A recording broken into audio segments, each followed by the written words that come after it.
Hello everybody, welcome back to the Garibaldi Red podcast. I'm Max Hayes and alongside Sarah Clapson today we're here at Nottingham Forest for a landmark conference event aimed at tackling race, gender and inequality in football. There's plenty of people here to speak to, the likes of Viv Anderson, Thierry Henry and a few special guests from Nottingham Forest as well, the likes of first team players from Anthony, Elanga. It's a huge event. Marinakas has invested his own time and money into this event. It's taking place here at the City Ground today, so come inside with us, follow us around and we'll try and speak to some interesting people with some good stories.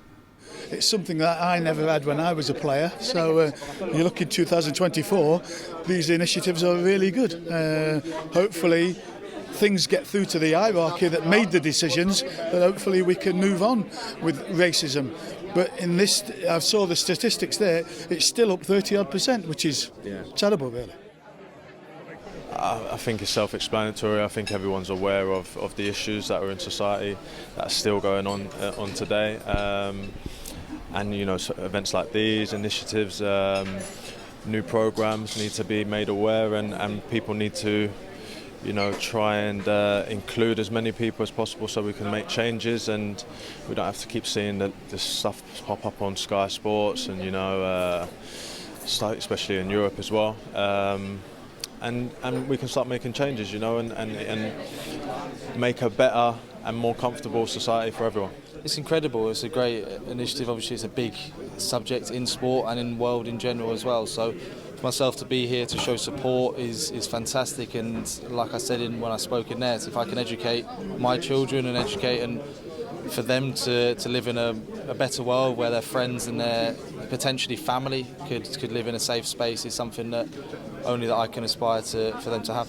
I'm joined by Swin and Victor from the Punjabi Forest Group. Guys, great to see you here today at such an important conference. Just, you've been in a few so far today. Just give us kind of an overview of what you've made of it, really. Yeah, great to see you, Max. Real eye-opener. Seeing some of the players, hearing their stories, Lilian Thuram, Thierry Henry, and just really sad to hear what they've had to say. And I suppose when you did play and you talk about going into coaching, do you feel a sense of responsibility to play your part in an attempt to try and stop things like this from happening?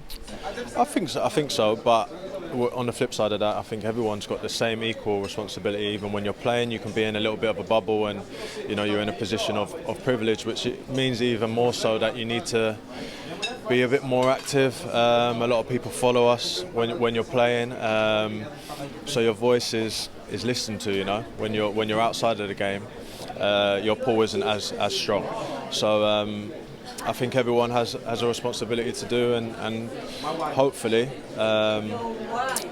people see it the same, and you can kind of get rid of that minority, because it is a minority, and that minority unfortunately though has a big influence. The general population should see themselves as just do the right thing and then stop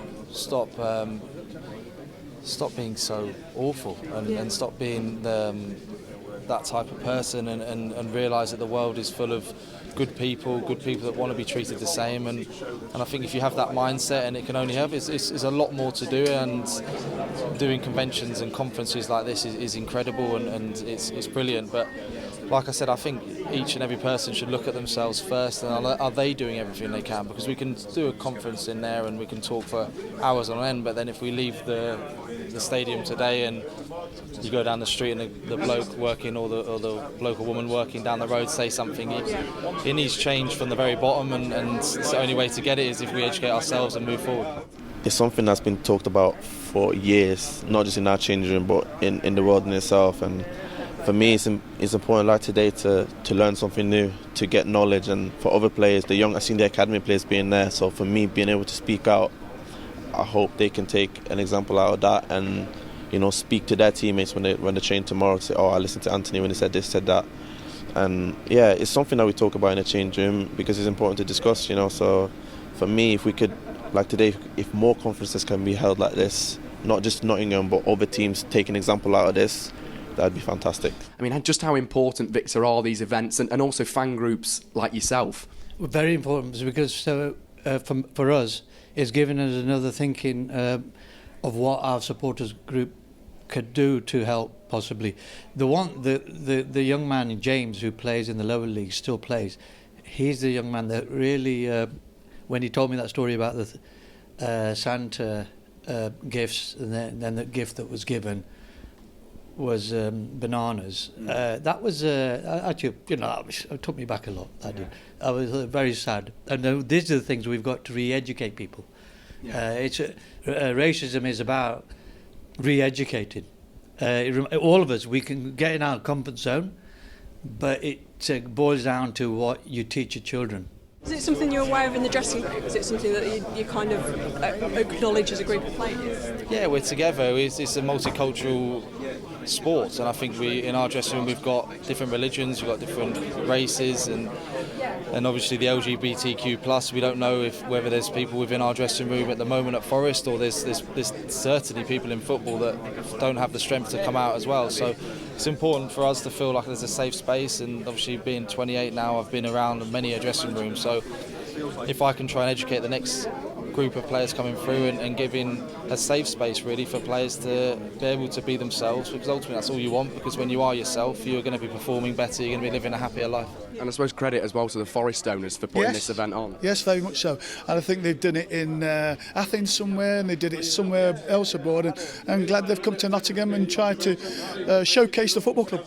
Yeah, I've run out of superlatives for the owner and what he brings to this football club, and what he's done for me on a personal note, but what he continues to do for the community and for the football club is something it definitely doesn't go unnoticed, and he deserves all the respect he gets. And he's an incredible person that you can tell that how much this football club means to him and how much the community around this place means to him, and it's really, really good. And if you have figureheads like that and powerful people in sport and in the world in general spearheading these sorts of conferences, then it's only going to help.